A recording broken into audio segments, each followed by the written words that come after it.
Because but they it was already recognize too the late. issue. Right. It was already too late for me, though. Like, we were already halfway through the school year. I didn't get to go to the bowling alley because I never learned. I didn't get past 6 times, whatever. Yeah. It's like, not fair. Like, the system is built to, like...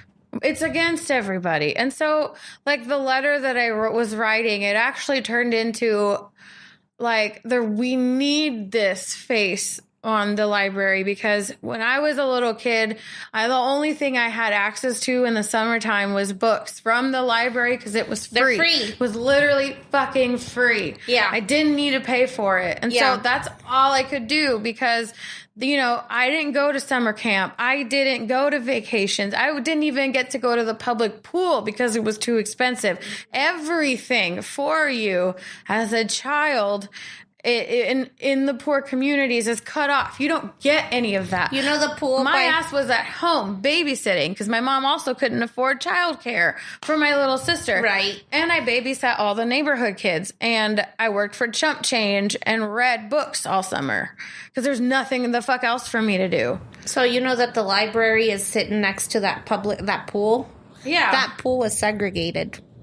Then that pool... The library was the only place where kids of color could go, and not... Because the kids weren't even allowed downtown.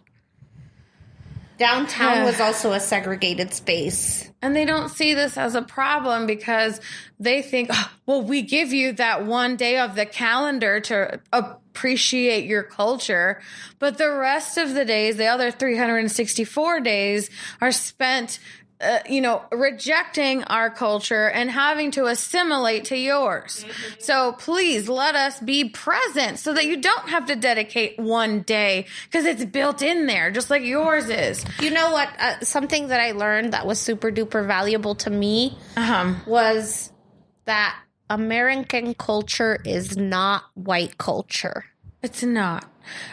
American culture includes South America, Native Americans, Black North culture. Americans. It includes so many things. It's also like the culture of indigenous people. Yeah. The culture of like the slaves who brought a lot of like their traditions. And because of whitewashing, people like, for example, Alaska Natives who traditionally had face tattoos. I just saw a video the other day about it.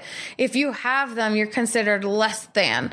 Not because of a tattoo, but because you were told that you're less than because of your culture. You're not enough because you're not doing our culture, which is Christian. And to me, that's like cutting people away from their identities a little bit. Yeah. So we don't have one. It's oppressive as And then fuck. if you do embrace your culture and, do tattoo your face, you can't get a job that way. It's not professional. Exactly. If you decide to wear your hair curly or in dreadlocks or anything like that, Right. you're not professional. I showed up to work with my hair curly and the next day straight, and I got comments about how great my hair looked when it was straight. Because it looks professional. Because it looks more like what you see in the mirror every day. Instead, it damages my hair because I'm literally forcing and damaging my hair to fit in. It doesn't fit into your straight and narrow little box because it's curly. It's a fro. It does its own thing. And so, to look at Black hair culture for the past 2 decades, all of it has been, how do I make my hair look like Mary-Kate and Ashley's hair? That's all that it's been. And so recently there's been a cut down on relaxers, and there's a big natural hair movement happening. Like Black Panther was kind of the culmination of all of that, because I got to see everybody's natural hair and it was beautiful, but I didn't grow up seeing that. And so when Whitney Houston had a weave the whole time, Tyra Banks had a weave the whole time, everyone had a fucking weave the whole time. And I literally thought that their weaves were their natural hair. Nope. And I thought I must be broken because I don't look like anybody. And so to me, the mural also represents that little girl that never fucking saw her face anywhere. And all the novels that were in you know how you make a picture off of what you're reading? Did you know that I never imagined people having faces? Because none of them, when they were described in the books, fit what I saw. So I couldn't put a face to it. I don't know what a father looks like because I didn't have one. I don't know what a happy mother with no stress looks like because I didn't have one. And so when you make a movie out of a novel that I pictured the main character as myself, but she's a little white girl, like, it's just invalidated what I just imagined from reading your novel. Right. This thing that really connected you to, like, empowerment. How dare I think that Hermione Granger was actually an olive-skinned girl with a fro? What was I thinking? Like, and that's why, to me, this people that are bashing this mural are literally telling me to my face. It feels like to me, maybe they're not doing it intentionally, but that's like the years that people have said, sorry, this character's white. Your story doesn't match anything. So it's not a novel. Like, I don't know. I just get frustrated and pissed because I'm like... It's like that. It's always like that. They're always doing it. Just think of all the musicians, all the artists that they've basically said that disappeared. To. By not including their stories, by not including their work. And how can we do it? Like, how can we take this back? How can we reassert ourselves into this history that we are clearly a part of? If we do that, we're too aggressive. Ooh, girl. Yeah, I know. You're just an angry Latina girl. You're just an angry black woman. No, I'm fucking not. I'm a fed up human being. They weaponize our emotions because they do not understand them. Right. So when they see a rapper angrily spitting out words that literally say, I'm frustrated, I'm angry, I'm tired of this system that I have to live in and that I can never get out of, because look at my name on a resume and tell me that I'm not going to get selected, because I won't. No one knows how to pronounce my name.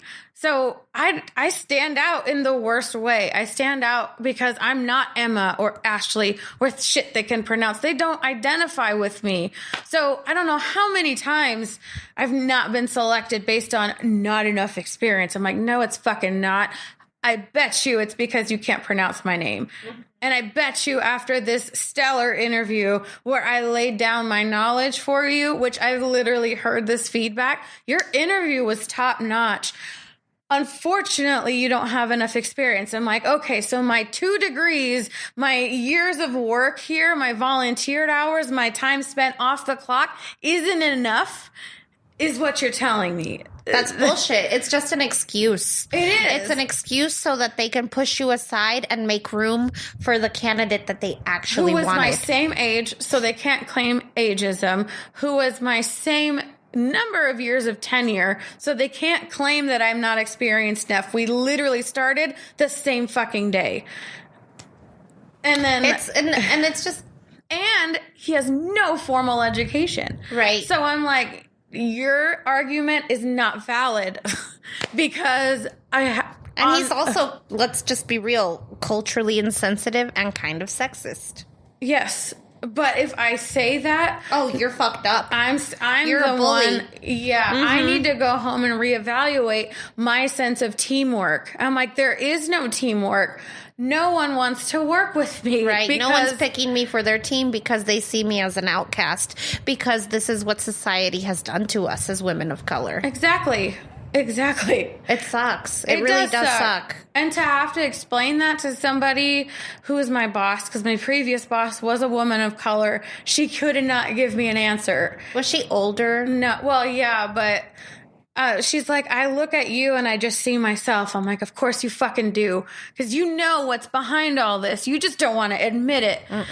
Because it makes it real. Exactly. They don't. And like, I've been so frustrated, but I'm like, you know what? I don't have the energy right now. I don't have the emotional power to be rejected for job after job after job, because my name on there, on my resume, immediately invalidates me as a candidate. I wish you could, like, go do, like, a workaround And make like a fake name or do I a have fake a profile. fake name because people are way more comfortable when I say, oh, I go by Eve. Oh, thank goodness, because I couldn't pronounce your name. Bitch, shut the fuck up, okay? Like, you can only pronounce your name because half of the country has your name. Right. I don't have my name. Calm down, Rachel. And they're like, oh, your name is made up of components of other names. Yes, it is. Because when Puerto Rico was colonized, there was a trend where they did give babies half white names and half Puerto Rican names. That is what my name is. But to explain that to somebody is demeaning a little bit because You're talking down to them. I'm a cheapified version of the name that you lovingly know that your grandmother had, but it's cheap because I have an addition to it. So because it's ghetto. It's ghetto. It's not a made up name. It's actually very traditional, but because I, as a culture, am not represented everywhere, you just don't know it. So when I tell them, oh, it's actually really common where I come from, it's as popular as Ashley is here, they don't get it. And I'm like, also, I'm a territory of the United States, but you don't know that. Yeah, I didn't have to immigrate here because the United States holds land where I live. Holds it over our fucking heads. And they're still without power. Still without power. But, you know. Their schools are shutting down. It's so fucking terrible the way that this country has treated the people of Puerto Rico after they decided to stay.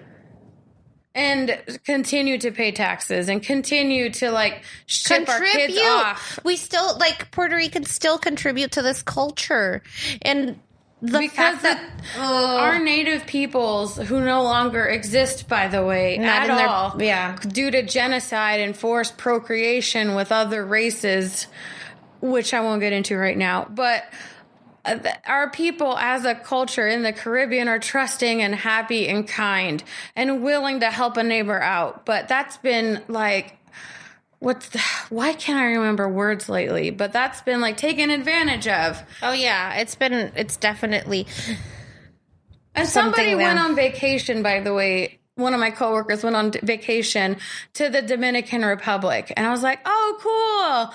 You know, that's really close to my country. She's like, yeah, you know, I just thought of you while I was over there because of how great everybody is. And you're such a great person. I wish more people here were like you. And it killed me a little bit because I'm like, you're absolutely correct. I'm not where my people are, but I can't because just a long history of shit, okay? And so that was like, yeah, go ahead and vacation there. Have your little fun. But you still come back to this. So we'll be better about it. Like, the only way that we can get better people is if we are better people, right? Yeah. And so, of course, all I do is smile and say, I'm glad you enjoyed your time there. Yeah.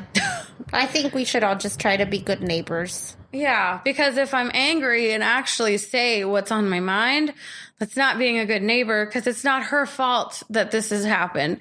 It's just the bigger picture. But she's complicit in it too, though. Let's be real. Like, it might not be your fault, but the fact that you're, like, actively being ignorant, it's so easy to do a fucking Google search. Ignorance is bliss, but it's so easy that, like, and do you know what else? I'm done giving them a free pass when they're acting like that. I'm done. And it was kind of hurtful because before she left for her vacation, I said, here's some dishes that you should try when you go over there. And then to hear, oh, I didn't try any of that. I just stayed on the resort. Nasty. So it was all American food. And I'm like, no, but God forbid that you address the fact that the Caribbean is still American.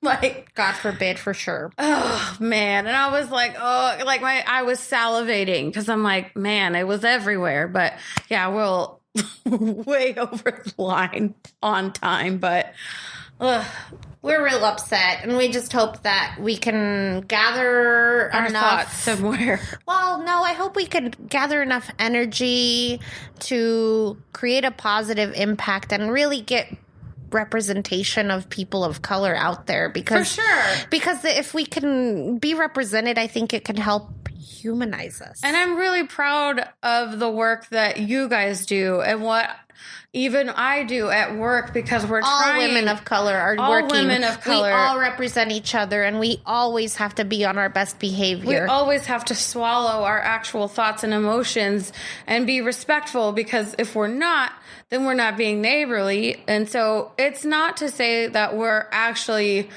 always aggressive. We're not. It's just that it's so much frustration over constantly having to like baby other people because they don't understand what it's like